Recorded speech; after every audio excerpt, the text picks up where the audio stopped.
ونستعينه ونستغفره ونؤمن به ونتوكل عليه ونعوذ بالله من شرور أنفسنا ومن سيئات أعمالنا من يهده الله فلا مضل له ومن يضلل فلا هادي له وأشهد أن لا إله إلا الله وحده لا شريك له وأشهد أن محمدا عبده ورسوله أما بعد. எல்லாம் வல்ல அல்லாஹ் ஜல்ல ஷானஹு தஆலாவை புகழ்ந்து அவனது திருத்தூதர் ஸல்லல்லாஹு அலைஹி வஸல்லம் அவர்கள் மீது ஸலவாத்தும் ஸலாமும் கூறிய பின்னால், கண்ணியத்துக்குரிய தாய்மார்களே, அன்பின் சகோதரிகளே, உங்கள் அனைவருக்கும் அஸ்ஸலாமு அலைக்கும் வரஹ்மத்துல்லாஹி வபரகாத்துஹு. அல்லாஹ்வுடைய பேரருளால் இந்த மஸ்ஜிதிலே ஒன்று கூடியிருந்து அல்லாஹ்வுடைய மார்க்கத்தை பற்றி பேசவும் கேட்கவும் நமக்கு வாய்ப்பு கிடைத்திருக்கிறது.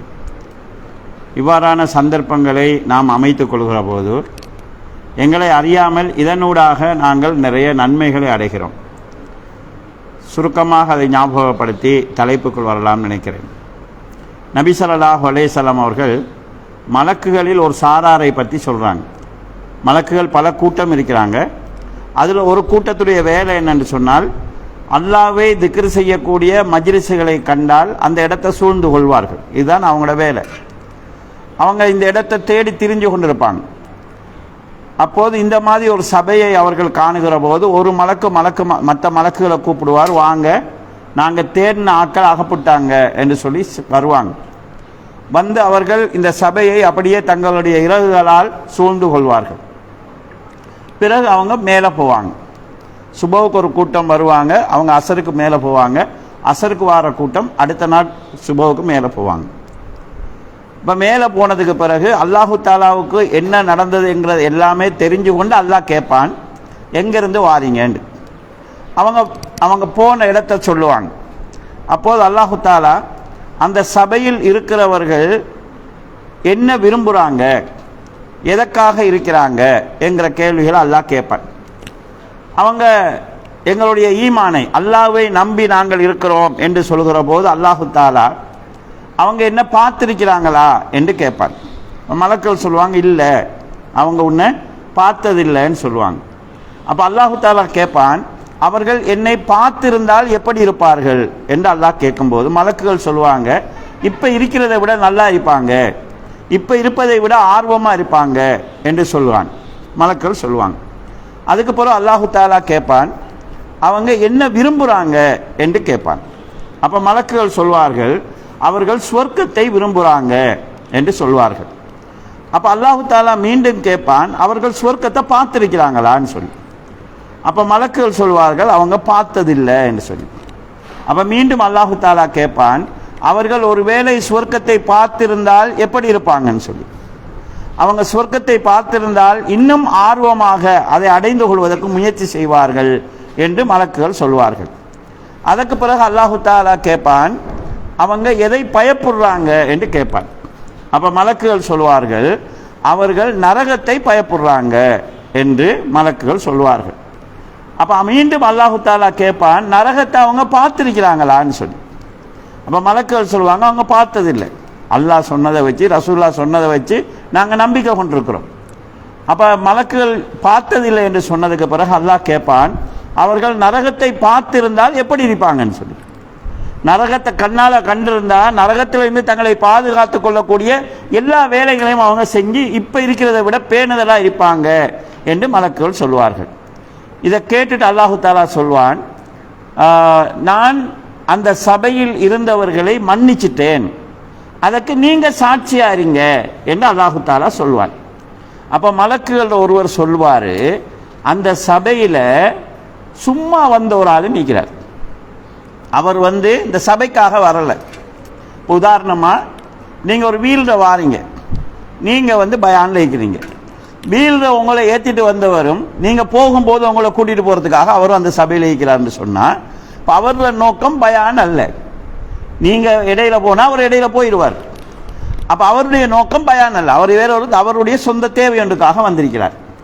அப்போ இப்படி அந்த சபையில் இருந்தவரை பற்றி மலக்குகள் சொல்லுவாங்க, ஒரு ஆள் ஈக்கிறாரு, அவர் அதுக்கே வரலை, அவரோட வேறொரு வேலைக்காக இருக்கிறார்.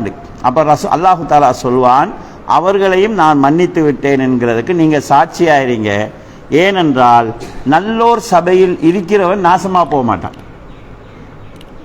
நல்லவங்களோட சேர்ந்திருக்கிறவன் அவன் நல்லா வருவான், எனவே நான் அவனை மன்னிச்சிட்டேன் என்று அல்லாஹு தாலா சொல்வான் என நபி ஸல்லல்லாஹு அலைஹி வஸல்லம் அவர்கள் சொல்றாங்க.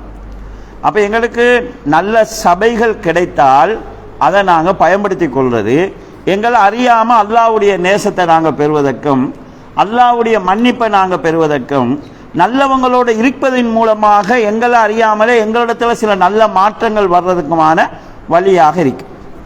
இதே போல் நாங்கள் ஒரு அரை மணித்தியாலமோ ஒரு மணித்தியாலமோ இப்படி ஒரு சபையில் இருக்கும்போது எங்களை அறியாமல் எங்களுக்கு நடக்கக்கூடிய நன்மைகள் என்று சொன்னால், எங்களால் நாங்கள் முழிச்சு கொண்டு இருக்கும்போது பேசாமல் இருக்கிறது பெரிய விஷயம். பேசுனா எங்களை அறியாமல் எவ்வளோ நல்ல விஷயத்தையும் பேசணும், கெட்ட விஷயத்தையும் பேசணும். அப்போ ஒரு மணி நேரம் நாங்கள் முழிச்சிட்டு சும்மா இருக்கிறோம்ங்கிறதே பெரிய விஷயம், பேசாமல் இருக்கிறோம்ங்கிறதே பெரிய விஷயம். நல்ல விஷயத்தை மட்டும் எங்களோட காது கேட்குதுங்கிறது பெரிய விஷயம். நாங்கள் சும்மா வெளியே இருந்தோம்னு சொல்லி சொன்னால், நாங்கள் கேட்கலன்னாலும் நல்ல விஷயம் கேட்காத கெட்ட விஷயங்களும் எங்களை காதில் வந்து சேருது. நல்லதை பற்றி மட்டுமே சிந்திக்கக்கூடிய வாய்ப்பு கிடைக்கிறது பெரிய விஷயம். பேசுகிறவர் ஒரு குர்ஆன் வசனத்தை சொன்னால் ஒரு எழுத்துக்கு அவருக்கு 10 நன்மைன்னா உங்களுக்கு ஒரு நன்மை கிடைச்சி கொண்டு போயிருக்கேன். ரசூலுல்லாஹ்ட பேரை சொல்லும்போது நம்ம ஸலவாத்தை சொல்லுகிற போது 10 முறை அல்லாஹ்வுடைய அதாவது அருளை நாங்கள் இதனூடாக பெற்றுக்கொள்கிறோம். இப்படி எங்களை அறியாமல் எங்களுக்கு தெரியாமலே சில நன்மைகள் நடந்து கொண்டிருக்கு. அப்போ இந்த சந்தர்ப்பங்களை நாங்கள் பயன்படுத்தி கொள்வதுங்கிறது எங்களுடைய மார்க்கத்துக்கும் எங்களுடைய தனிப்பட்ட வாழ்க்கைக்கும் எங்களுடைய மன நிம்மதிக்கும் கூட இது வழியாக அமையும். நபி ஸல்லல்லாஹு அலைஹி வஸல்லம் சொல்கிறார்கள், ஏதாவது ஒரு கூட்டம் ஏதாவது ஒரு பள்ளியில் ஒன்று கூடியிருந்து அல்லாஹ்வுடைய வேத வசனங்களை ஓதி அதன் கருத்தை படிப்பார்கள் என்றால், முதலாவது விஷயம் அவர்களுக்கு சக்கீனா என்கிற அமைதி இறங்குது. ரெண்டாவது விஷயம் ரஹ்மா என்கிற அருள் இறங்குது. மூணாவது விஷயம் நான் ஏற்கனவே சொன்ன போது ரஹ்மத்துடைய மலக்குமார்கள் அவர்களை சூழ்ந்து கொள்கிறார்கள். நாலாவது விஷயம் அல்லாஹு தாலா அல்லாஹ்வுடைய சபையில் உள்ள மலக்குமார்களுக்கு மத்தியில் எங்களை பற்றி பெருமையாக பேசுவான் அல்லாஹு தாலா. இந்த 4 நன்மைகளும் கிடைப்பதாக நபி ஸல்லல்லாஹு அலைஹி வஸல்லம் அவர்கள் சொல்லுகிறார்கள். எனவே எங்களுக்கு கிடைக்கக்கூடிய எந்த மனுஷனுடைய உலக வாழ்க்கைங்கிறது நாங்கள் சந்திர மண்டலத்தில் வாழ்கிறோம், மக்களோட மக்களாக வாழ்கிறோம். நல்லதும் தீமையும் கலந்து இருக்கும். பொதுவாக மனிதனுடைய மனசு தீமையும் பக்கம் ஈர்ப்புள்ளதாக இருக்கும். மனிதனுடைய உடம்புக்கு எல்லா தீமையும் இன்ட்ரெஸ்ட் ஆகிக்கும். சில நேரம் நல்ல மனசு அதை வெறுத்தாலும் ஆனால் எங்களோட உடம்புக்கு அதுதான் இன்ட்ரெஸ்ட் ஆகிக்கும். அப்போ எங்களுடைய இயல்புக்கு ஏற்ப நாங்கள் கொஞ்சம் சைத்தானின் பக்கம் இழுபட்டு கொண்டே தான் இருப்போம். நாங்கள் அல்லாவின் பக்கம் நாங்கள் எங்களோட வலுவை கூட்டிக் கொள்ளலன்னு சொன்னால் அந்த இழுபட்ட வேகத்துக்கு நம்ம அடிபட்டு போகலாம். அதை கவர் பண்ணக்கூடிய அளவுக்காவது நாங்கள் எங்களை சரி பண்ணி கொள்ளலன்னு சொல்லி சொன்னால் நம்ம அடிபட்டு போய் கடைசியாக எங்கே நிற்போம்னு எங்களாலேயே உணர முடியாத நிலைக்கு போயிடும். சில வாழ்க்கையில் பல்வேறுபட்ட பிரச்சனைகளுக்குள்ளேயும் பாவங்களுக்குள்ளேயும் மூழ்கி போனவங்க கடைசியாக சொல்கிற வார்த்தை தான், நானா இப்படி இருந்தேன், நானா இப்படி செஞ்சேன்னு எனக்கே ஆச்சரியமாக இருக்குன்னு சொல்லுவாங்க. வெள்ளத்தில் அடிபட்டு போகிறவனுக்கு அவன் எங்கே போகிறான்னு தெரியாது, வெள்ளம் தான் அவனை இழுத்துட்டு போகுது.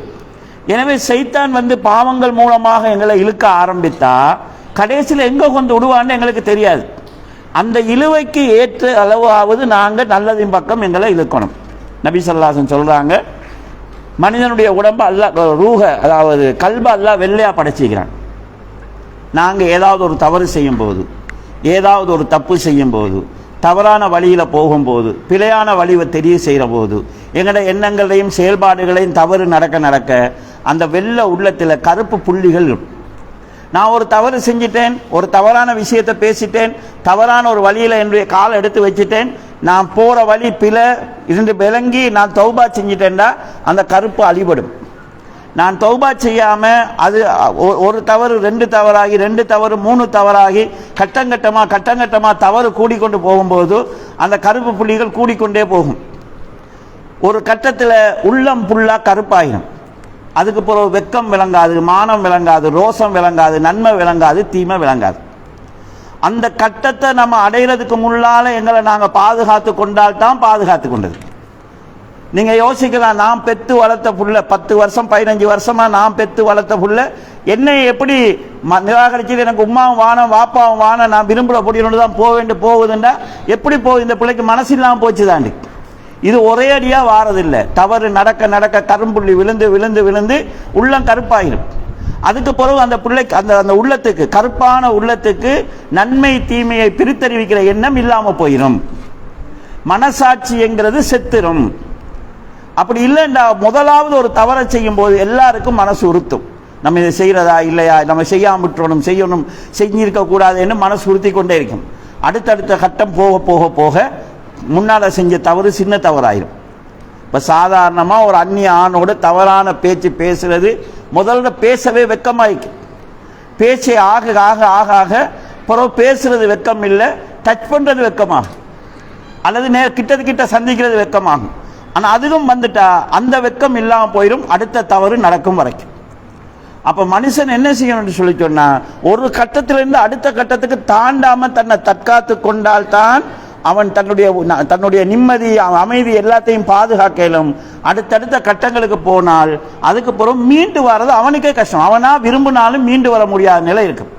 அதனால தான் அல்லாஹு தாலா குர்ஆன்ல சொல்கிறான், வலா தத்தபி ஹுத்துவாத்தி ஷைத்தான், ஷைத்தானின் அடிச்சுவடுகளை நீங்க பின்பற்றாங்க. கொஞ்சம் கொஞ்சமா தான் ஷைத்தான் கூட்டிட்டு போவான். இங்கேருந்து ஒரே அடியா ஜம்ப் பண்றது இல்லை, ஒரு எட்டு அல்லாஹ் ஷைத்தான் கூட கூட்டிக் கொண்டே போவான். பொய்த்திராதீங்கன்னு அல்லாஹு தாலா சொல்கிறான். எனவே எங்களுக்கு இந்த மாதிரியான சந்தர்ப்பங்கள் திரும்ப திரும்ப, மனுஷன் பலகீனமானவன், எல்லாருக்குமே அந்த பலகீனங்கள் இருக்குது. திரும்ப திரும்ப நல்லது பேசப்படுகிற போதுதான், திரும்ப திரும்ப எங்களுடைய காதுகள் நல்லதை கேட்கிற போதுதான், திரும்ப திரும்ப நல்ல சபைகளை நாங்கள் இருக்கும் போதுதான் எங்களோட உள்ளத்தை சாகடிக்காம நாங்கள் பாதுகாத்துக் கொள்ளலாம். அதுக்கு இது போன்ற சபைகள் எங்களுக்கு மிக மிக அவசியமாக இருக்கும். கண்ணியத்துக்குரிய தாய்மார்களே, இன்றைக்கு இந்த நிகழ்ச்சியில் தலைப்பட்டிருக்கக்கூடிய தலைப்பு நிம்மதி எங்கேங்கிறது. உண்மையில் இன்றைக்கு உலகத்தில் இருக்கிற பெரிய கேள்வி இதுதான். பெரும்பாலும் எல்லாரோட மனசும் முதலாவது நினைக்கிறது கையில் காசு இருந்தால் ஏதோ வாங்கலாது, காசு இருந்தால் உமாவை தவிர மற்ற எல்லாம் கிடைக்கும்னு சொல்லுவாங்க. ஆனால் காசு உள்ளவன் அடுத்த கட்டமாக அவன் பார்க்கறதுனா காசு இருக்குது நிம்மதி இல்லைங்கிறதான். முதல்ல மனுஷன் ஒரு முடிவு கிடைக்கலாம், நாங்கள் நிம்மதியாக வாழணும்னா காசு இருக்கணும். பேய் பிசாசி மாதிரி காசை தேடி உழைக்கிறாங்க. உழைச்சி காசை சேர்த்தாச்சு, பிறகு காசு சேர்க்கறதுல அவன் உழைச்ச உழைப்பில் இப்போ அவனுக்கு ஏராளமான நோய். இப்போ அவன்கிட்ட என்னன்னா நிம்மதின்னு கேட்டால், நிம்மதியை ஒரு நோய் இல்லாமல் இருந்தால் அதுவே பெரிய நிம்மதின்னு சொல்லுவாங்க. சேர்த்த காசெல்லாம் மறுக அவன் நோய்க்கு மருந்துக்கு செலவழிச்சிட்டு இருக்கணும், நிம்மதி கிடைக்காது. இன்றைக்கு அதாவது உலகத்திலே ஆகப்பெரிய பணக்காரனாக இருந்தது பில்கேஸ். பில்கேஸ் ஒரு நாளைக்கு 18 மணித்தியாலம் வேலை செய்வார். சாதாரணமாக நம்ம ஒரு 6 மணித்தியாலம் இல்லாட்டி 8 மணித்தியாலம் சாதாரண வேலை. 18 மணித்தியாலம் வேலை செஞ்சால் அவங்கள்ட்ட நிருபர்கள் கேட்குறாங்க, நீங்கள் எதுக்கு 18 மணித்தியாலம் வேலை செய்வீங்க? பில்கேஸுடைய சொத்து எப்படின்னு சொன்னால் உலக நாடுகளுடைய சொத்து சேர்ப்பாங்க. உதாரணமாக இலங்கையில பொருளாதாரம் எவ்வளோ இருக்குதுன்னு சொல்லி, அப்படி நாடுகளுடைய பொருளாதாரத்தை எடுத்தால் 50 நாடுகள் அவனுக்கு பின்னால் இருக்குது. ஒரு நாட்டில் இருக்கிற பணத்தை விட அவன்கிட்ட பெரிய அளவு பணம் இருக்குது. ஆனால் அவன் 18 மணித்தியாலம் உழைக்கிறான். நிருபர்கள் கேட்குறாங்க, உங்கள்கிட்ட தான் இவ்வளவு செல்வம் இருக்குது, எதுக்கு 18 மணித்தியாலம் உழைக்கிறீங்கன்னு சொல்லி. அவன் என்ன சொல்கிறான்னா, நான் கொஞ்சம் ரெஸ்ட் எடுத்தா இப்போ உலகத்தின் 2ஆம் பணக்காரன் ஆகிக்கிறவன் 1ஆம் பணக்காரன் ஆயிடுவான். நான் தான் பெஸ்ட், அந்த இடத்தை நான் தக்க வைக்கிறேன்னா ஒரு நாளைக்கு 18 மணித்தியாலம் வேலை செஞ்சாகன்னு சொல்லி. அப்போ அவனோட பணம் இருந்துச்சு, அவனால் நிம்மதியாக இருக்கலாம். அது என்ன பிரச்சனைன்னா, செகண்டில் இருக்கிறவன் முதலாவது இப்போ வந்துட்டாங்க, அவன் பெஸ்ட்டில் இல்லை. 18 மணித்தியாலம் உழைச்சி இவ்வளவு சொத்து இருந்து பொண்டாட்டி டைவர்ஸ் கேட்டு போயிட்டான்.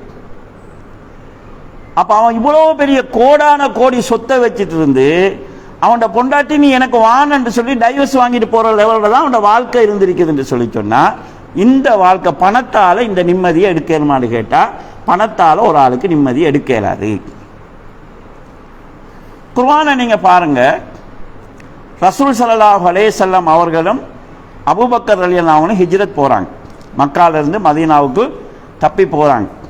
போகும்போது மக்கத்து காபீர்கள் ஒரு அறிவிப்பு விடுக்கிறாங்க, முகம்மது அபூபக்கர் இந்த 2 பேரையும் உயிரோடையோ உயிரில்லாத நிலையிலேயோ யார் கொண்டு வராங்களோ ஒரு தலைக்கு 100 ஒட்டகம் தருவோம்னு சொல்கிறாங்க. 2 பேரை நீங்கள் கொண்டுட்டு வந்தாலும் சரி, பிடிச்சிட்டு வந்தாலும் சரி, உங்களுக்கு 200 ஒட்டகம் கிடைக்கும்னு சொல்கிறாங்க. 100 ஒட்டகம்ங்கிறது அன்றைக்கு கோடீஸ்வரன் ஆக்குற வேலை. அப்போ மக்கத்து இளைஞர்கள் எல்லாம் இந்த 200 ஒட்டகத்தை எடுக்கிறதுக்காக வெறியோட தேடி திரிகிறாங்க.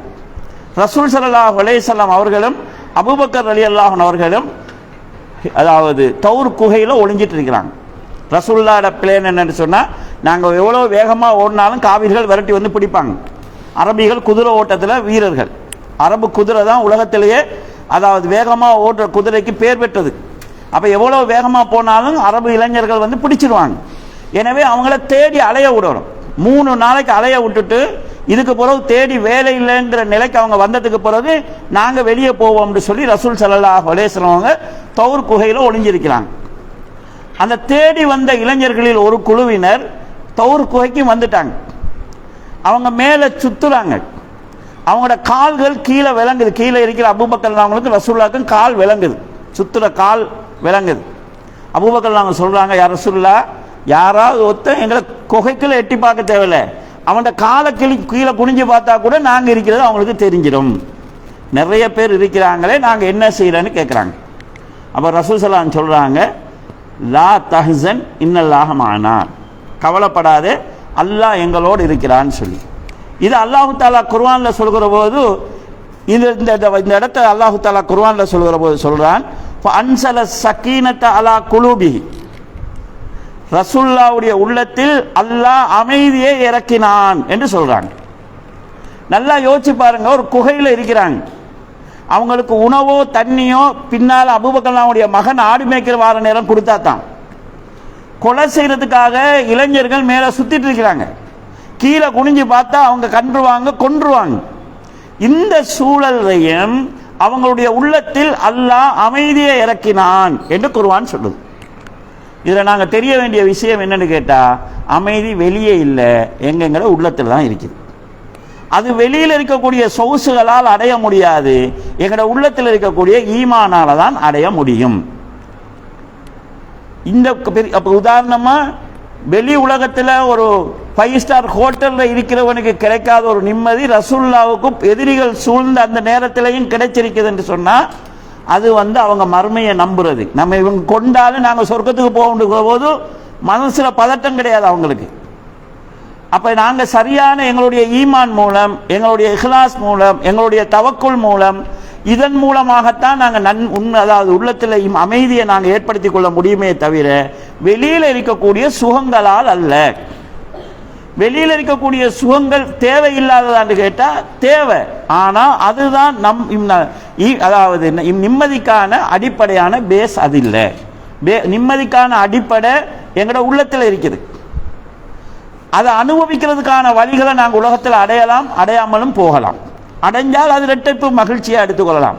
ஆனால் அதுதான் எங்களுடைய நிம்மதிக்கு அடிப்படை என்கிற ஒரு மனநிலை எங்களுக்கு வந்துடக்கூடாது. சில பேர் என்ன நினைக்கிறாங்கடா, உதாரணமாக ஒரு புள்ள ஒருவனை பழகிட்டது, அது என்ன நினைக்குதுண்டா, அவனோட வாழ்ந்தா தான் எனக்கு நிம்மதின்னு நினைக்குது. அவன் இல்லாத வாழ்க்கை எனக்கு தேவை, அது நரகம்னு நினைக்குது. ஆனால் எல்லாருக்கும் உள்ளதுதான், எதை அனுபவிக்கலையோ அதில் தான் எல்லாம் இருக்குன்னு நினைப்பாங்க. கல்யாணம் முடிச்சதுக்கு பிறகு தெரியும் கல்யாணத்தில் எவ்வளோ பிரச்சனை இருக்குதுங்கிறது. புள்ள இல்லாதவங்களுக்கு எனக்கு ஒரு புள்ள கிடைச்சிட்டா போதும், உலகத்தில் வேற ஒன்றுமே தேவையில்லைன்னு வரும். அந்த புள்ளையை பெற்றதுக்கு பிறகு அனுபவிக்கிற சில கஷ்டங்கள் இருக்குது, சில சிரமங்கள் இருக்குது. ஒருவேளை அந்த புள்ள தவறான வழியில் போனால் படுற துன்பங்கள் இருக்குது.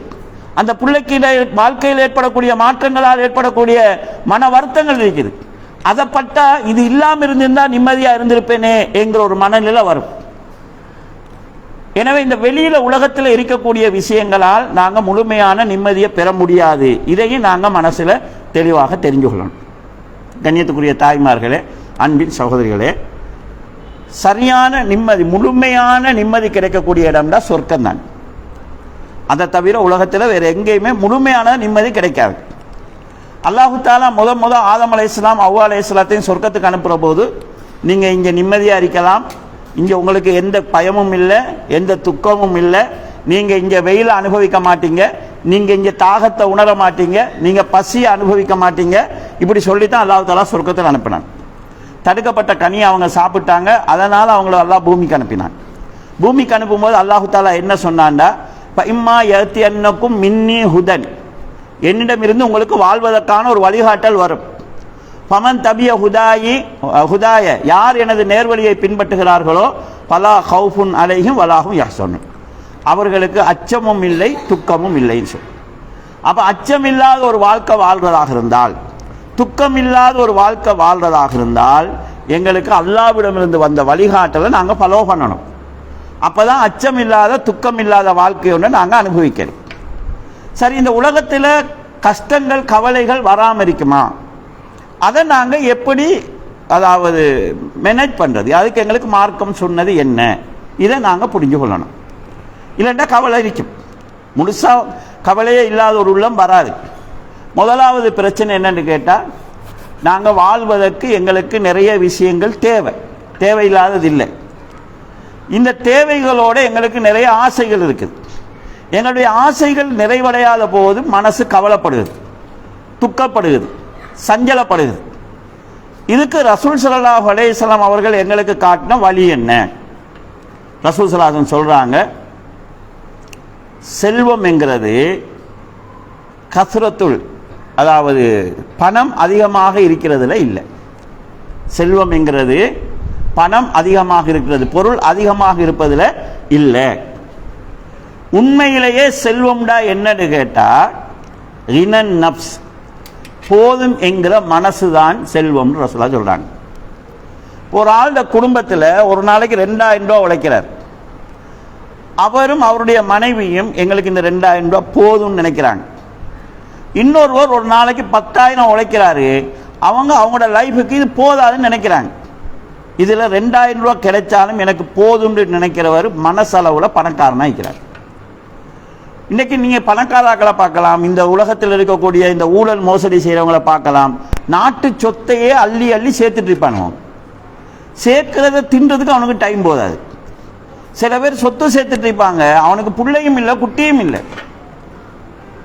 இப்போ இலங்கையில் ஆகப்பெரிய பணக்காரனாக இருந்தவர், அவரோட கம்பெனிகள் மட்டும் 300 சொச்சம் கம்பெனி அவருக்கு. ஒரு நாளைக்கு ஒரு கம்பெனியை பார்த்தா வருஷத்துக்கு ஒருக்க தான் அவர் ஒரு கம்பெனிக்கு ஒருக்க அவருக்கு போகலும். ஆனால் அவருக்கு பிள்ளை இல்லை. எவ்வளவு சேர்த்தாலும் உன்னோட லைஃபோட முடியுது. லைஃபோட முடியுன்னு பார்த்தா அந்த அரசியல் பிரச்சனைகளில் இப்போ உயிரோட வச்ச சொத்தெல்லாம் பறிச்சிட்டாங்க. ஜெயிலில் தான் அவரோட காலம் அதிகமாக போகுது. அப்போ எவ்வளவு தேடினாலும் நிம்மதியை பெறலாம்ங்கிறது இவன் இப்படி பெற இயலாது. எனக்கு இருக்கிறது போதும்னு நினைச்சிட்டு நீங்கள் தேடணும், எவ்வளோ வேணாலும் தேடணும். ஆனால் எது உங்கள்கிட்ட இருக்குதோ அது எனக்கு போதும் என்கிற மனசு இருந்தால் அதுதான் செல்வம், அதுதான் பணக்காரத்தனம் ரசூலுல்லாஹ் சொல்கிறாங்க. அப்போ எங்களுக்கு போதும் என்கிற மனசு வரணும்னு சொன்னால் நாங்கள் கட்டாயமாக ரசூலுல்லாஹ்வோட வாழ்க்கையை நாங்கள் படிக்கணும். அப்படி படித்தா தான் அவர் கல்லை கட்டிட்டு நிம்மதியாக வாழ்ந்திருக்கிறாரு, சாப்பிடாமலும் நிம்மதியாக வாழ்ந்திருக்கிறாரு. அவர் ஓலை குடிசையில் வாழ்ந்தும் அவரால் நிம்மதியாக வாழ முடிஞ்சிருக்குது. பல மனைவிமார்கள் ரசூலுல்லாஹ், அதாவது இப்னு அப்பாஸ் அவங்க சொல்கிறாங்க, மைமுனா இப்னு அப்பாஸ்ல மாமி ரசூலுல்லாஹ்வோட மனைவி மைமுனா ரலியல்லாஹு அவங்களுடைய வீட்டில் அவங்க தங்குற டைம் இவருக்கு ஆசை ரசூலுல்லாஹ் நைட்டுக்கு என்ன செய்கிறாங்கன்னு பார்க்கணும். அவங்களோட வீட்டுக்கு போகிறாங்க. இவர் சின்ன பிள்ளை, அதாவது ரசூலுல்லாஹ் மௌத்தாகிற நேரம் இவர் கத்னா செய்யப்பட்டிருக்குது. இப்னு அப்பாஸ் அவங்களுக்கு கத்னா செய்யப்பட்டிருக்குது. மௌத்தாகிற நேரம் அவருக்கு 7-8 வயசு. அப்போ சின்ன பிள்ளை ரசூலுல்லாஹ்வோட வீட்டுக்கு போகிறாங்க. அப்போ அவர் அந்த நடந்த சம்பவத்தை சொல்கிறாரு. அவங்களோட வீட்டில் ஒரு நீட்ட தலகாணி இருந்துச்சு. அந்த தலகாணியில் அதாவது அகலமாக போட்டு ரசூலுல்லாஹும் மாமியும் ஒரு பக்கத்திலையும் சைட் பக்கத்தில் நான் தலை வச்சு படுத்தேன்னு சொல்கிறாங்க. ஒரு தலகாணி தான் அந்த வீட்டில் இருந்திருக்குது. ஆயிஷா ரலியல்லாஹு அன்ஹா சொல்கிறாங்க, என் வீட்டில் ரசூலுல்லாஹ் படுக்கிற நேரம் நைட்டில் எழும்பி தொழுவாங்க. நான் காலை நீட்டி படுத்துட்டு இருப்பேன். நான் காலை நீட்டி படுத்தா ரசூலுல்லாஹ்வுக்கு சுஜூது செய்ய இடம் இல்லை. அவங்க சுஜூதுக்கு வரும்போது என்னை காலை தட்டிடுவாங்க. நான் காலை மடிச்சு கொள்வேன். ரசூலுல்லாஹ் சுஜூது செய்வாங்க.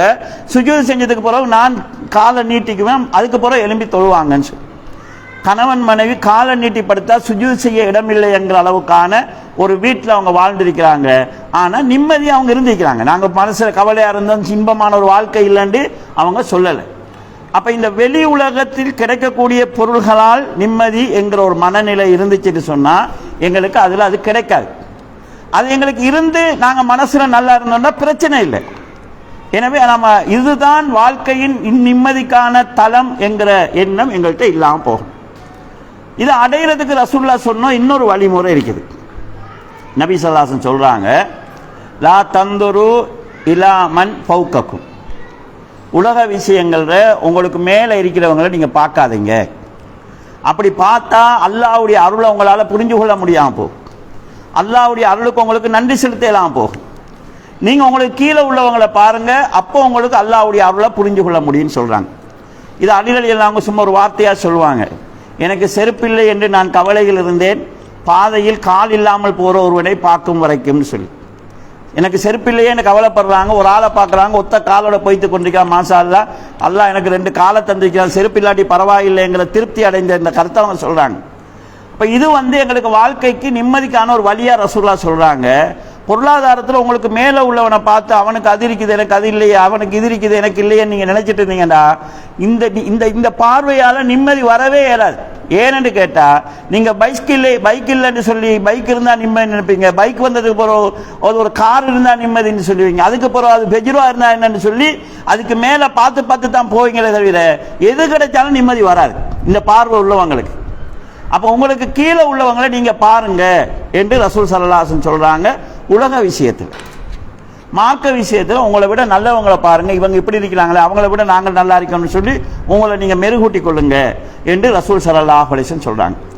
அல்லாஹ் தஆலா குர்ஆன்ல சொல்லக்கூடிய ஒரு செய்தி என்னன்னு கேட்டா, இந்த முஸ்லிம்கள் ஈமான் கொண்டவங்க பலகீனப்பட மாட்டாங்க என்று இருந்தா அல்லாஹ்வை நிராகரிக்கிறவங்களுக்கு நரகத்தில் கொடுக்கிற தண்டனைக்கு பகரமாக அல்லாஹ் தஆலா இந்த உலகத்தில் அவங்களுடைய வீட்டின் கூரைகளை தங்கமாகவும் அவர்கள் ஏறி செல்கிற படிகளை வெள்ளியாகவும் அல்லாஹ் மாத்திடுவான். ஏன்னா அதுக்கு அவ்வளவு கஷ்டத்தை அவங்க அங்கே பட போறாங்க. இங்கேயாவது அவன் இருக்கட்டும் வேண்டி அவனுக்கு தங்க வீட்டை கொடுத்துருவேன், கொடுத்தா இவன் கொஞ்சம் பேர் காபிரா போனா தங்க வீடு கிடைக்கணும் அங்கே போயிடுவான்றதுக்காக தான் கொடுக்காமிக்கிறேன்னு அல்லாஹ் தஆலா சொல்றேன். அப்போ நாங்கள் அதாவது வாழ்க்கையில் எங்களுக்கு கீழே உள்ளவங்களை பார்க்கறது எங்களுக்கு போதும் என்கிற மனசை தரும். ஒரு நாள் ரசூல் ஸல்லல்லாஹு அலைஹி வஸல்லம் இருக்கிறாங்க, ஒரு வயோதிபர் நடக்க இயலாம கஷ்டப்பட்டு மெதுவாக பேய்த்து போனவர் ஒரு ஓரமாக நின்று சிறுநீர் கழிக்கிறார். ரசூல் ஸல்லல்லாஹு அலைஹி வஸல்லம் சஹாபாக்களை பார்த்து கேட்குறாங்க, அந்த மனுஷன்ட்டு அல்லாஹ்வுடைய அருளை ஏதாவது நீங்கள் பார்க்குறீங்களான்னு கேட்குறாங்க. ஏழை, நடந்து கொள்ள இயலாது, வயசாளி, நோயாளி, இவர்கிட்ட அல்லாஹ்வுடைய அருள் நம்ம எதாவது பார்க்குறோம், இவர்கிட்ட என்ன அல்லாஹ்வுடைய அருள் இருக்குன்னு கேட்குறாங்க. ரசூலுல்லாஹ் சொல்றாங்க, நிம்மதியா சிறுநீர் கழிக்கலாம் பார்த்தீங்களா, இது எவ்வளவு பெரிய அருள் உங்களுக்கு தெரியுமான்னு கேட்குறாங்க. எங்களுக்கு இது பெரிய அருள் எப்போ தெரியும்னா கிட்னி பிரச்சனையானதான் தெரிய வரும். கிட்னி பிரச்சனையாகி கிழமைக்கு 2 தரம் நம்ம வைத்து மருத்துவம் பார்க்கோன்ற ஒரு நிலை வந்தா தான் சிறுநீர் லேசா போறது எவ்வளவு அல்லாஹ்வுடைய அருள்ங்கிறது விளங்கும். நாங்கள் என்ன நினைக்கிறோம்னா அவங்கள்ட்ட அது கிடைக்குது எங்கள்கிட்ட அது இல்லையா, அல்லாஹ்வுடைய அருள் எங்களுக்கு இல்லைன்னு நினைக்கிறோம். ஆனால் அவங்க உணராத பல அருள்களை அல்லாஹு தஆலா வச்சிருக்கிறார். அப்ப சாதாரணமா இமாம் அதாவது ஒரு ஹாரூன் ரஷீத் அவர் சபையில் ஒரு அறிஞர் இருக்கும்போது அவருக்கு தண்ணி குடிக்கிறது தண்ணி கொண்டு கொடுக்குறாங்க. குடிக்க முந்தி அந்த அறிஞர் கேட்குறாரு, கொஞ்சம் நிப்பாட்டுங்கன்னு சொல்லிட்டு, இந்த உலகத்தில் நீங்கள் குடிக்கக்கூடிய இந்த கிளாஸ் தண்ணி மட்டும்தான் இருக்குது, வேற தண்ணியே இல்லை, உங்களுக்கு இப்போ தண்ணி தேவைப்படுது, இந்த தண்ணி கிளாஸை எடுக்கிறதுக்கு நீங்கள் எதை கொடுத்து இந்த தண்ணி கிளாஸை வாங்கி, அப்போ அதோட வெயிட் என்னன்னு கேட்குறாங்க. அவர் என்ன சொல்றாருண்டா, என் ஆட்சியின் அரைவாசை கொடுத்து சரி இந்த கிளாஸ் தண்ணியை நான் வாங்குவேன்னு சொல்றார். அவர் ஆட்சி என்று சொல்வது இன்றைக்கு உள்ள Saudi, Syria, Iran, Iraq, Palestine, Jordan, Libya, இன்றைக்கு பிடிச்சு வச்சுக்கூடிய அதாவது இஸ்ரேல், இதெல்லாம் சேர்ந்தது அவருடைய ஆட்சி. என்னுடைய ஆட்சியின் அரைவாசை கொடுத்து சரி இந்த தண்ணி கிளாஸை நான் எடுப்பேன்னு சொல்றாங்க. அவர் குடிக்கிறார். குடிச்சு முடிஞ்சோடனே அந்த அறிஞர் கேட்கிறாரு, இப்போ நீங்க குடிச்சிட்டீங்க, இந்த தண்ணி உள்ளேயே இருக்குது, வெளியே வரமாட்டேங்கிறது, ஒரு மருத்துவம் செஞ்சாதான் இதை சிறுநீரை வெளியேற்றலாம் என்கிற நிலை வந்தால் நீங்க அதுக்காக கொடுக்கக்கூடிய விலை என்னன்னு கேட்கிறார். அப்ப அவர் சொல்றாரு, என்னுடைய முழு ஆட்சியை கொடுத்து சரி நான் அதை வெளியாக்குவேன். உள்ள இருந்து அது பெரிய ஒரு ஆபத்து, பெரிய ஒரு நிம்மதி இல்லாத தன்மை, என்ன முழு ஆட்சியை கொடுத்து சரி நான் ஆக்குவேன்னு சொல்றாங்க. அப்ப அவர் சொல்றாரு, ஒரு கிளாஸ் தண்ணீர பெருமதியும் நீங்க குடிச்ச அதாவது கழிக்கிற ஒரு சிறுநீர பெருமதி தான் நீங்க ஆளக்கூடிய இந்த ஆட்சின்னு சொல்லி. அப்ப நாங்க அதாவது உலக விஷயத்துல எங்களுக்கு மேல உள்ளவங்களை பார்க்கும்போது சில நிம்மதி இல்லாம போகுது. அடுத்தது சில நேரங்கள்ல நாங்க கவலைய நாங்களாகத்தான் எடுத்துக்கொள்றோம். இப்போ சாதாரணமா உங்களோட புள்ள எக்ஸாம் எழுதுது, இந்த எக்ஸாம்ல உங்களோட புள்ள அதாவது 3 பியில் புள்ள பாஸ் ஆயிட்டு, உங்களோட மனசு சொல்லுது பரவாயில்ல, இவன் படித்த படிப்புக்கு 3 பி என்ற பிள்ளைக்கு எவ்வளோ நல்லவனு மனசு திருப்தி அடையுறீங்க. ஆனால் கொஞ்சம் வெளியே போறீங்க, படிக்காத ஒரு குடும்பம், உங்களோட சொந்தக்கார குடும்பம், உமாவும் படிக்கலை வாப்பாவும் படிக்கலை, கஷ்டத்தில் இருக்கிற ஒரு பிள்ளை உண்டு, ஒரு கிளாஸுக்கும் போகலை, அவங்களோட புள்ள திரியை எடுத்துட்டாங்கன்னு செய்தி கிடைக்குது. இப்போ நீங்கள் பிள்ளைய போட்டு நீ என்னத்தை கிழிச்சாய், பாரு, அவன் கிளாஸுக்கும் போகல, படிக்கவும் இல்லை, அவனோட உமாவும் படிச்சில்ல, வாப்பாவும் படிச்சில்ல, உனக்கு எவ்வளோ ஏற்பாடு செஞ்சது, அவனுக்கு ஒன்றுமே இல்லை, அவன் படிச்சிக்கிறான், அவனோட மூத்திரத்தை வாங்கி குடின்னு சொல்லிட்டு பிள்ளைக்கு சொல்கிறோம். இப்போ வந்த கவலை எங்கேருந்து வந்துச்சு? அந்த கவலை என் புள்ள 3A எடுத்தான் பரவாயில்லன்னு ஒரு மன திருப்தி இருந்துச்சு. அவங்களோட புள்ள 3A எடுத்தோன்னு கவலை வந்துச்சுன்னா இந்த கவலை நாங்களா எடுத்துக்கொண்டது தான். அவனோட புள்ள கூட எடுத்தா உனக்கு என்ன பிரச்சனை? இப்போ நாங்கள் தேவையில்லாத ஒரு கௌரவ பிரச்சனைக்கு ஆளாகிறோம். அப்போ இது நாங்களா, இது உண்மையிலே கவலையும் இல்லை, ஒரு இழப்பும் இல்லை. ஆனால் இது நாங்களாக எடுத்துக்கொள்கிறோம். எங்களோட தன்மான பிரச்சனையால், எங்களோட கௌரவ பிரச்சனையால், ஏன் அவன் புள்ள ஏண்ட பிள்ளைய விட கூட இருக்கிறாரு, இது தேவையில்லாத ஒரு இது. அப்போ சில கவலைகள் நாங்களாக தேவையில்லாமல் உருவாக்கி கொள்கிறோம். சில விஷயங்களை நாங்களாக இழப்புன்னு நினைக்கிறோம், அது எங்களுக்கு நேரடி இழப்பு கிடையாது. உதாரணமாக இப்போ இங்கே பயம் முடிஞ்சு நம்ம போகிறோம், போகிற ஆக்களுக்கு ஆளுக்கு ஒரு 50,000 ரூபாய் சல்லி கொடுத்துட்டாங்க, 4 பேர் கொடுத்துட்டாங்க. நீங்கள் ஒரு ஆள் 3 லட்சம் ரூபாய் வச்சு 4 பேர் கொடுத்தா நீங்கள் 5ஆவது போகிறீங்க. இப்போ உங்களுக்கு ஒரு கவலை வருது, முன்னால் போனால் 4 பேருக்கு 50,000 ரூபாய் சல்லி கொடுத்துட்டாங்க, எனக்கு கிடைக்கல, இன்னும் கொஞ்சம் முந்தி வந்தீங்கன்னா எனக்கு கிடைச்சிக்கும். இப்போ இந்த கவலை உங்களோட கையில் இருந்து ஒன்று பறிபோயிருந்தால் கவலைப்பட்டால் பரவாயில்லை. உங்களுக்குன்னு விதிச்சிருந்தா அது உங்களுக்கு கிடைச்சிருக்கும், உங்களுக்கு கிடைக்கலன்னா உங்களுக்கு விதிக்காதது. இப்போ வந்த கவலை நாங்களாக எங்களோட உள்ளத்துக்கு எடுத்துக்கொள்ற ஒரு கவலையே தவிர உண்மையாக கவலைப்படுறதுக்குரிய விஷயம் கிடையாது. சரி, 4 பேர் எங்களோட ஊரில் 4 பேருக்கு காசு கிடைச்சிக்கின்னு சந்தோஷப்பட்டு போகலாம். ஆனால் மனசு என்ன செய்துண்டா, எந்த நன்மை வந்தாலும் அது எனக்கு வந்தால் தான் எனக்கு சந்தோஷம் நாங்கள் நினைக்கிறதுனால தான் அடுத்தவனுக்கு நலவு நடக்கும்போது நமக்கு கவலையாகுது. பக்கத்து வீட்டுக்குள்ள நல்ல ரிசல்ட் எடுத்தால் நமக்கு கவலையாகுது. தாத்தாட பிள்ளைக்கு நல்ல மாப்பிள்ளை கிடைச்சா தங்கச்சிக்கு கவலையாகுது. அப்போ நாங்கள் எங்களோட உள்ளத்தை கெடுத்து வச்சுக்கிறோம், எங்களோட உள்ளத்தை பொறாமையால் கெடுத்து வச்சுக்கிறோம், பெருமையால் கெடுத்து வச்சுக்கிறோம், வஞ்சகத்தால் கெடுத்து வச்சுக்கிறோம், சூழ்ச்சியால் கெடுத்து வச்சுக்கிறோம், வீண் சந்தேகத்தால் கெடுத்து வச்சுக்கிறோம். அப்போ நாங்கள் உள்ளத்தை கெடுத்து வச்சுக்கிறதால தான் நம்மளோட சூழ நடக்கிற சில நல்ல விஷயங்களும் நமக்கு கவலையாக அமையுது. அப்போ நாங்கள் எங்களோட உள்ளத்தை தான் நாங்கள் மாற்றணுமே தவிர உலகத்தை மாற்றலாது. நாங்கள் எங்களோட உள்ளத்தை மாற்றினாத்தான் நாங்கள் நிம்மதியாகிக்கலும், நாங்கள் சந்தோஷமாகிக்கலும். நாங்கள் எங்களோட உள்ளத்தை மாற்றாத வரைக்கும் எங்களால் அடுத்தவன் படுற சந்தோஷத்தை பார்த்து கூட எங்களுக்கு நிம்மதியாக இருக்கலாத ஒரு சூழல் ஒன்று ஏற்படுது. அன்புள்ள தாய்மார்களே, அப்போ உள்ளம் பரிசுத்தமாகுதல்ங்கிறது மார்க்கத்தில் பெரிய விஷயம்.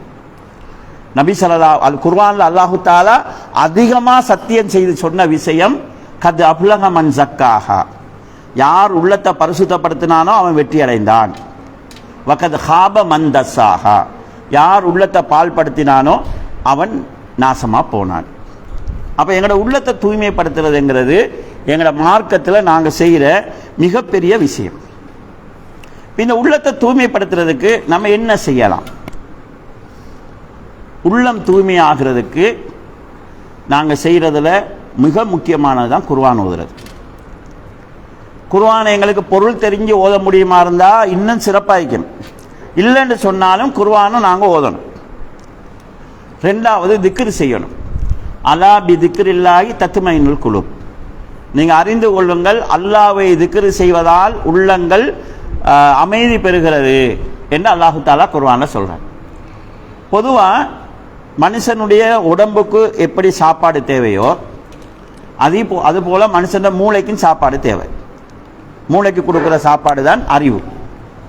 மனிதனுடைய உள்ளத்துக்கும் உணவு தேவை. உண்ணத்துக்கு கொடுக்கக்கூடிய உணவு தான் நாங்கள் ஆன்மீக ரீதியாக செய்யக்கூடிய விஷயங்கள். சில நேரங்களில் நாங்கள் பொடிக்கு நல்ல உணவு கொடுத்து பொடியை கட்ஸாக வச்சுருந்து எங்களோட உள்ளத்துக்கு கொடுக்க வேண்டிய உணவை கொடுக்கலன்னு சொன்னால் உள்ளம் வீக்காய்க்கும். இவரை பார்த்தா பெரிய கட்ஸான ஆள் மாதிரி இருப்பார், சின்ன ஒரு பிரச்சனையில் உடஞ்சி போயிடுவார். ஏன்னா அவரோட பொடியால் அவர் 100 கிலோ 50 கிலோவை கையால் தூக்கி காட்டுவார். சின்ன ஒரு பிரச்சனையை அவருக்கு மனசால் தூக்க இயலாது. ஏன்னா அவனோட மனசுக்கு தேவையான உணவு கொடுக்கல. நீங்கள் பார்க்கலும் இந்த சுனாமி வந்ததுக்கு பிறகுதான் உலகம் ஒரு விஷயத்தை உணர்ந்தது. அதுக்கு பிறகுதான் இந்த கவுன்சிலிங் பிரச்சனையெல்லாம் உலக நாடுகளில் வந்துச்சு. இந்த சுனாமி வந்த நேரங்களில் நிறைய பேருக்கு அப்செட் ஆயிடுச்சு, நிறைய பேர் மனநோயாளிக்கு ஆளானாங்க, முஸ்லீம்களே ஆனானாங்க. ஆனால் முஸ்லீம்கள் மிக விரைவாக அந்த சுனாமி பிரச்சனையிலிருந்து விடுபட்டாங்க. கவுன்சிலிங் செஞ்சவங்களும் சொன்ன விஷயம் என்னென்னா, மிக லேசாக முஸ்லீம்களுக்கு கவுன்சிலிங் செய்ய முடியுது. அதுக்கு காரணம் என்னன்னு கேட்டால், நாங்கள் அடிப்படையில் கலாக்கத்தில் நம்பி இருக்கிறது. எனக்கு உரியது அல்லாஹ் எழுதிட்டான், அல்லாஹ் எனக்கு எதை எழுதினாலும் அது எனக்கு கிடைக்கும், அல்லாஹ் எனக்கு எழுதாதது கிடைக்காது என்கிற நம்பிக்கை இருக்கிறது எங்களை பாதுகாத்திக்குது. இந்த கலாக்கத்துடைய நம்பிக்கை எங்களுக்கு எவ்வளவு ஆழமா மனசுல பதியுதோ அவ்வளவு ஆழமா நாங்க பிரச்சனைகளை தாங்கிக் கொள்ளக்கூடிய சக்தியை பெறுவோம். அப்ப எங்களுடைய உள்ளத்துக்கு கொடுக்க வேண்டிய உணவை நாங்க கொடுத்து வந்தால் நாங்க பொடி வீக்காக இருந்தாலும் உள்ளம் கட்சாரி. நாங்க சஹாபாக்களுடைய வரலாறுகளை பார்க்கிறோம். இந்த அபூபக்கர் ரலியல்லாஹு அன்ஹு அவரை பார்த்தா ஒரு சண்டியர் மாதிரி இருக்க மாட்டார். அவர் சரியான சொப்டான டைப், அவரோட டைப். ஆனா பிரச்சனை வந்தா எல்லாரை விடவும் துணிச்சலா நிற்கக்கூடிய மனதைரியம் உள்ளவர் அபூபக்கர் ரலியல்லாஹு அன்ஹு. ஒரு நாள் ரசூல் ஸல்லல்லாஹு அலைஹி வஸல்லம் அவர்களை கஅபாவுல வச்சு அங்கால ஒரு ஆள் தள்ளுறது, இங்கால ஒரு ஆள் தள்ளுறது, அப்படியே சிரிச்சு சிரிச்சு, இப்படி ஹதீஸ்ல எப்படி வருதுன்னா ஒரு ஆள் இன்னொரு ஆள் மேல உளுந்து சிரிச்சு ரசூலுல்லாஹ்வை பந்தாடி கொண்டிருக்கிறாங்க. அதுல ஒரு ஆள் ரசூலுல்லாஹ்வோட கழுத்துல ஒரு துண்டை போட்டு இருக்கிறாங்க. அப்படி இருக்கும்போது டைட் ஆகி ரசூலுல்லாஹ்வோட கண்கள் ரெண்டும் வெளியே தள்ளுது. அப்ப இந்த ஹதீஸ் அறிவிக்கக்கூடிய அதாவது இப்னு மஸ்ஊத் அவங்க சொல்றாங்க, நாங்க பார்த்துட்டு இருந்தோம், எங்களால ஒன்றுமே செய்ய முடியல. ஏனென்றால் இதை செஞ்சு கொண்டிருக்கிறவங்க குறைஷிகளுடைய பெரிய தலைவர்கள். நாங்க அவங்களுக்கு முன்னால பேசி கூட பழக்கம் இல்லை.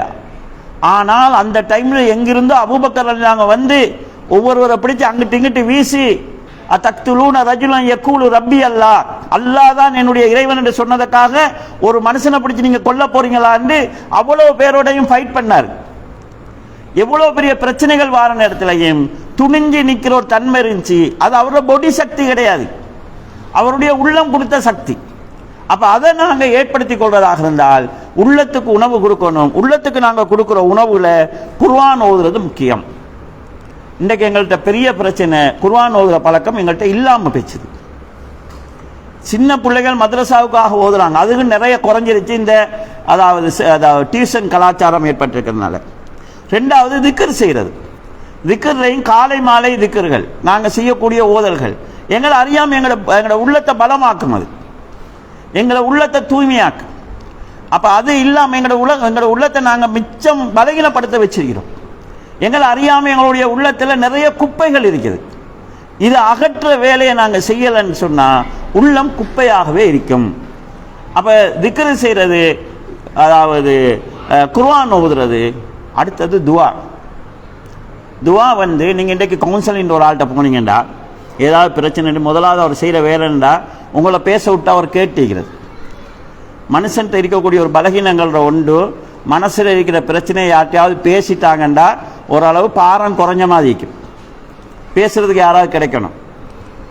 இப்ப யாருக்குமே அடுத்த ஆளோட பிரச்சனையை கேட்கறதுக்கு டைம் இல்லை.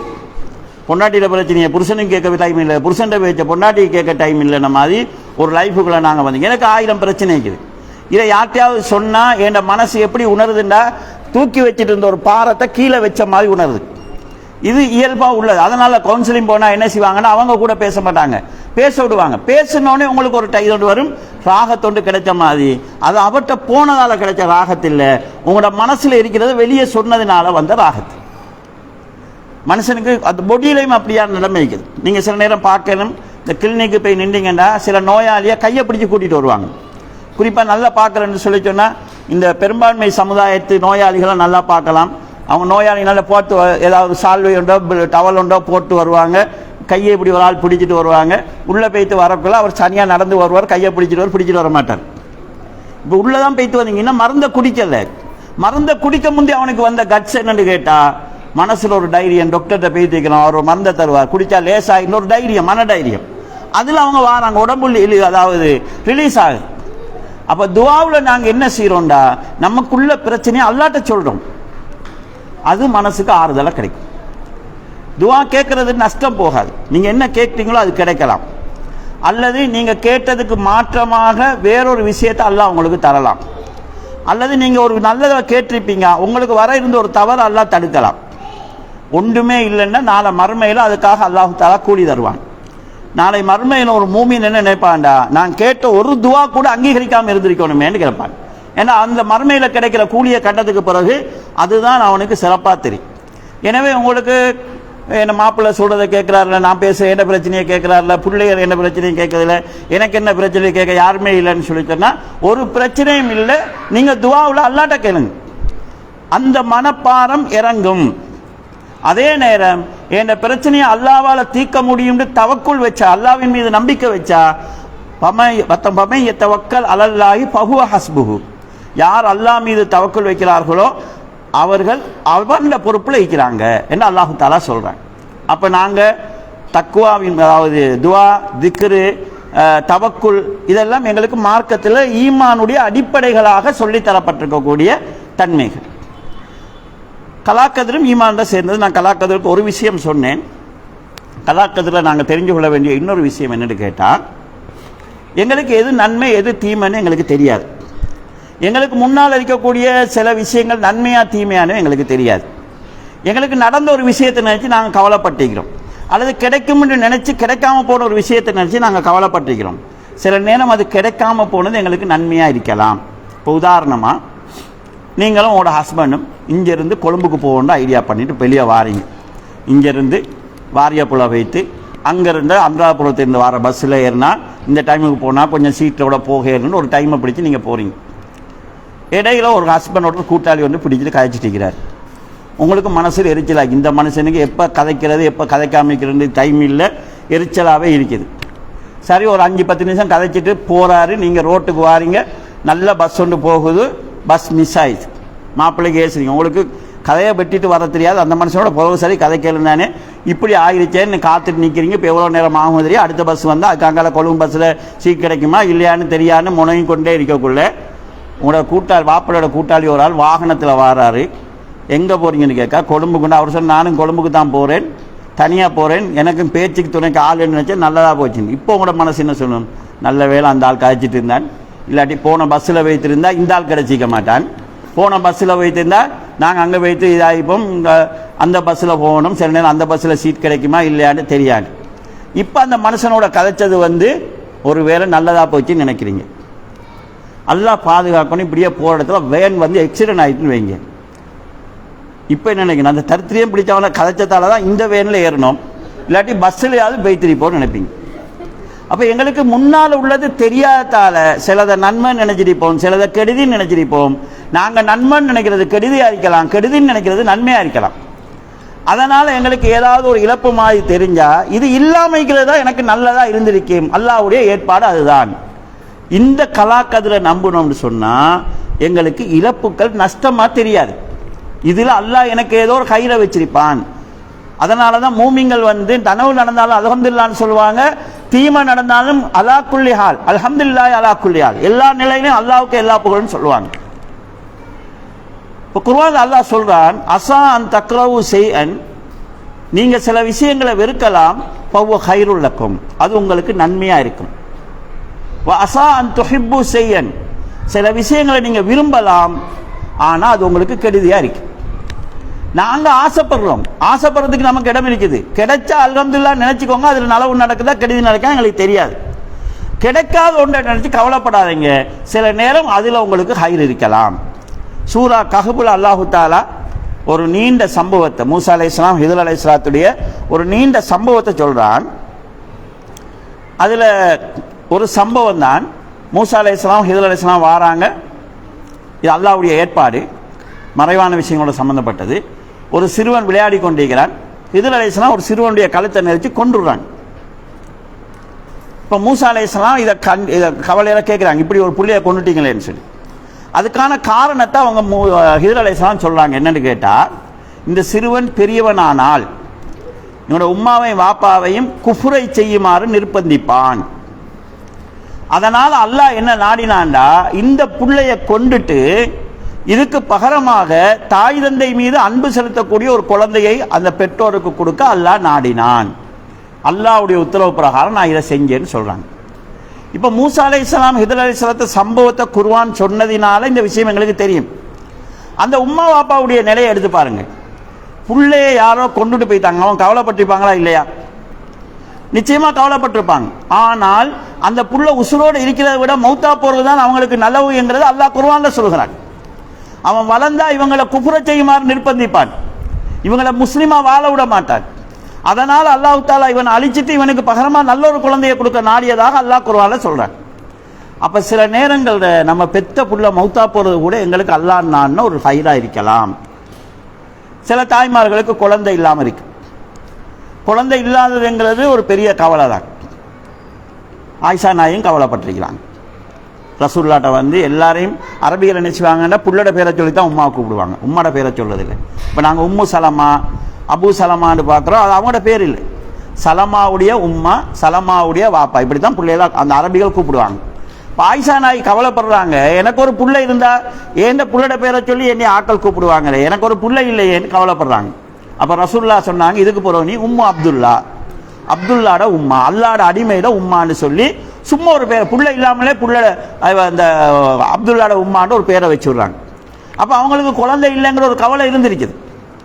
கவலை இருக்கலாம், ஆனால் சில வேளையில் குழந்தை இல்லாமல் இருக்கிறது தான் அவங்களுக்கு ஹைராக அல்லாஹ்வுடைய நாட்டத்தில் இருக்கலாம்.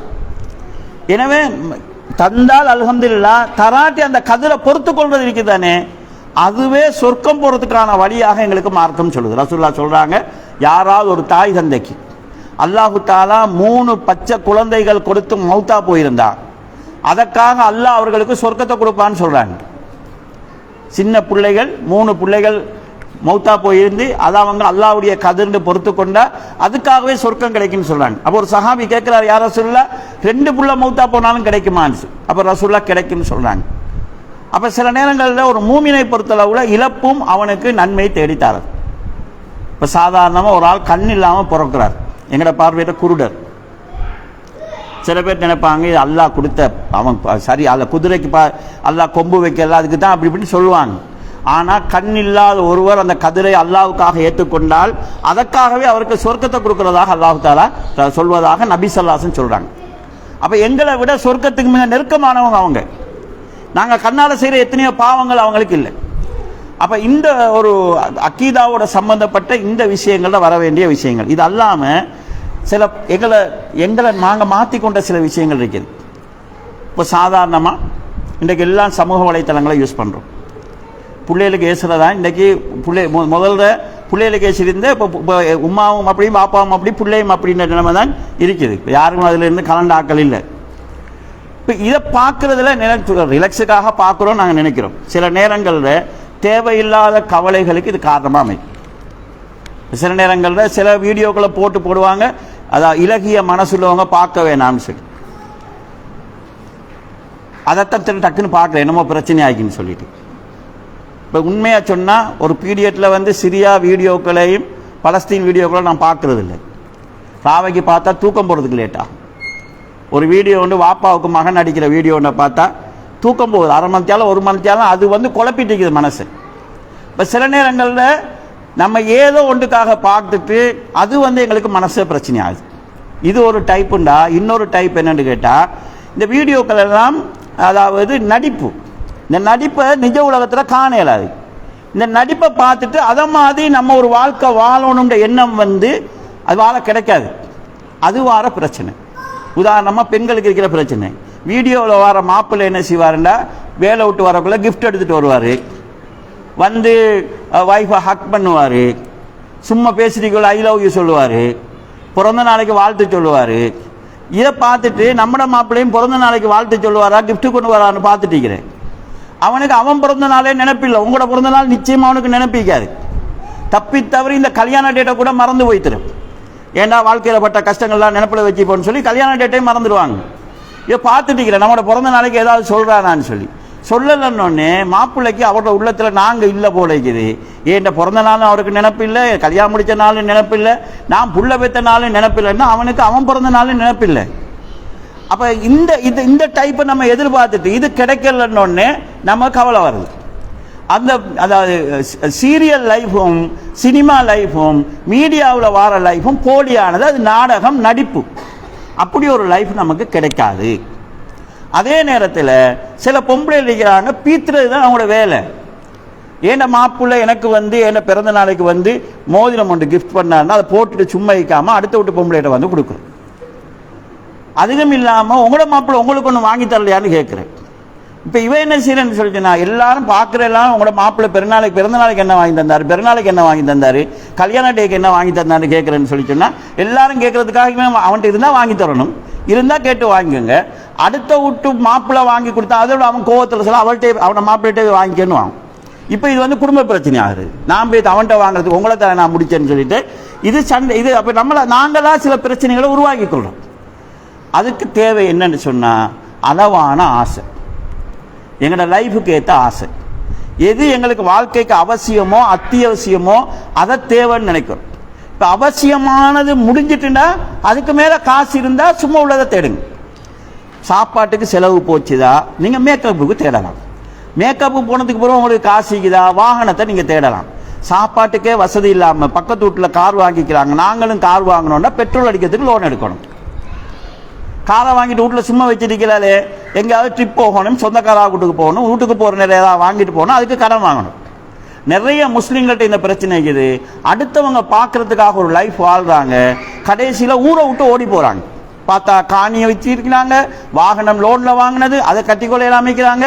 இந்த காரில் போகிறதுக்கு சும்மா போயிடல, பஸ்ஸில் போகிற மாதிரி போயிடல, அதுக்கேற்ற மாதிரி உடுப்பு, அதுக்கேற்ற மாதிரி கிஃப்ட்டு, அதுக்கேற்ற மாதிரி பேக்கு எல்லாம் வாங்கணும். வாங்கி வாங்கி கலஸ் காட்டிக்கொண்டே இருக்கிறது. கடைசியில் பார்த்தா எல்லாமே லோனில், லோனை கட்டிக்கொள்ளல, இவன்கிட்ட காசை வாங்கி பிஸ்னஸில் போடுறான், அவன்கிட்ட காசை வாங்கி இவனுக்கு லாபம் கொடுத்தா, இப்படியே வாங்கி வாங்கி பார்த்தா லட்சக்கணக்கு கோடிக்கணக்காகி ஊரை விட்டு ஓடுற நிறைய ஃபேமிலிகளை பார்க்குறோம் நாங்கள்.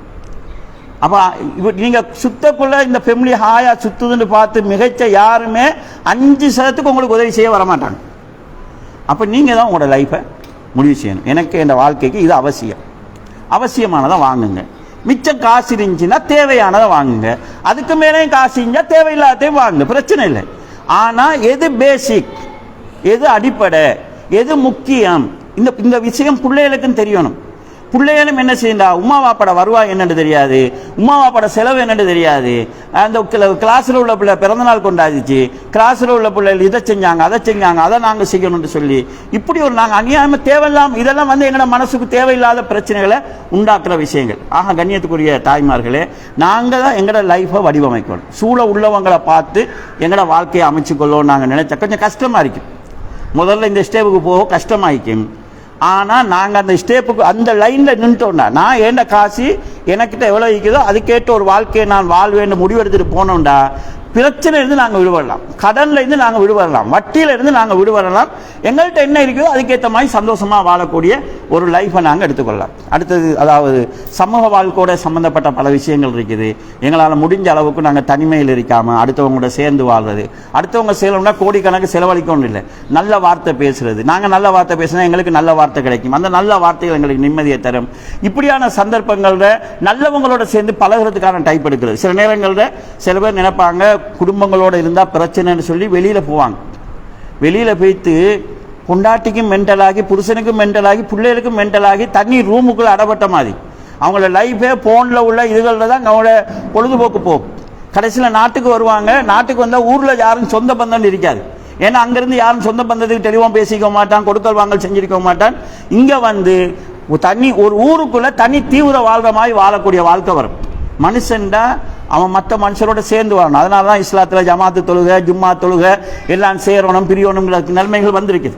எனவே நாங்கள் எங்களுக்கு அக்கம் பக்கத்தில் இருக்கிறவங்களுக்கு முடிஞ்ச அளவுல நல்ல முறையிலான உறவுகளை வச்சு கொண்டு இருந்தோம்னு சொன்னால் அது மனசுக்கு பல்வேறுபட்ட நிம்மதிகளை தரும். நாங்கள் நிறைய உள்ளத்துக்காக துவா செய்யணும். ரசூல் ஸல்லல்லாஹு அலைஹி வஸல்லம் அதாவது குர்ஆன்லையும் எங்களுக்கு சொல்லித்தரப்பட்ட துவா உண்டு, யா முக்கல்லிபல் குலூப் சப்பித் கல்பி அலா தீனிக வ தாஅதிக. இது ரசூல் அடிக்கடி கேட்டுக்கிறாங்க. அதே மாதிரி அல்லாஹும்ம ஆத்தி நப்சி தக்குவாஹா வஸக்கீஹா அன்த கைரு மன் ஜக்காஹா அன்த வலியுஹா வ மௌலாஹா. யா அல்லாஹ், என் உள்ளத்துக்கு நீ தக்குவாவத்தான், என் உள்ளத்தை நீ சுத்தப்படுத்து, நீதான் உள்ளத்தை சுத்தப்படுத்துவதில் மிகைத்தவன் என்ற துவாவை ரசூல் ஸல்லல்லாஹு அலைஹி வஸல்லம் அடிக்கடி தண்ட உள்ளத்தை சுத்தப்படுத்துறதுக்காக துவா செஞ்சிருக்கிறாங்க. எனவே நாங்கள் எங்களுடைய உள்ளத்துக்கான விஷயங்கள கூடுதல் கவனம் எடுக்கிறோம். ஏன்னா உள்ளந்தான் அமைதிக்குரிய இடம். அந்த இடத்தை நாங்கள் அமைதியாக்கணும்னு சொன்னால் உள்ளத்துக்கு தேவையான ஈமான், தக்குவா, இஹ்லாஸ், இறை நம்பிக்கை, மர்ம நம்பிக்கை இதைகளை நாங்கள் அதாவது உறுதிப்படுத்திக் கொள்வதும், உள்ளத்துக்கு தேவையான உணவுகள் திக்ரு, துவா, குர்ஆன் ஓதுறது இவைகளை நாங்கள் செய்கிறதும் எங்களோட உள்ளத்தை பலப்படுத்தும். எங்களோட உள்ளத்தை தூய்மைப்படுத்திட்டோம்னா அல்ஹம்துலில்லாஹ் வெளியில் நெருப்பு பத்திட்டு இருந்தாலும் நிம்மதியாக இருக்கக்கூடிய ஒரு வாழ்க்கையை நாங்கள் பெறலாம். கடுமையான பிரச்சனையான ஒரு சூழலையும் அமைதியாக இருக்கக்கூடிய ஒரு சூழல் இருந்தாங்க பிறையில். ரசூல் ஸல்லல்லாஹு அலைஹி வஸல்லம் அதை அனுபவிச்சுக்கிறாங்க, சஹாபாக்கள் அதை அனுபவிச்சுக்கிறாங்க. எனவே அன்புள்ள தாய்மார்களை நாங்கள் உள்ளத்துக்கு கூடுதல் முக்கியத்துவம் கொடுப்போம். அது எங்களுக்கு உறுதியான ஒரு வாழ்க்கைக்கான அடித்தளமாக அமையும். எல்லாம் வல்ல அல்லாஹ் ஜல்ல ஷானஹு தஆலா அதற்கான வாய்ப்பையும் அதற்கான சூழலையும் எனக்கும் உங்களுக்கும் தந்தல்வானாக என்கிற பிரார்த்தனையோடு என்னுடைய இந்த உரையை நிறைவு செய்கிறேன். வாஹிரு தவ்வானா அல்ஹம்துலில்லாஹி ரப்பில் ஆலமீன். வஸ்ஸலாமு அலைக்கும் வரஹ்மத்துல்லாஹி வபரகாத்துஹு. சுப்ஹானக அல்லாஹும்ம வ பிஹம்திக அஷ்ஹது அல்லா இலாஹா இல்லா அன்த அஸ்தக்ஃபிருக வ அத்தூபு இலைக்.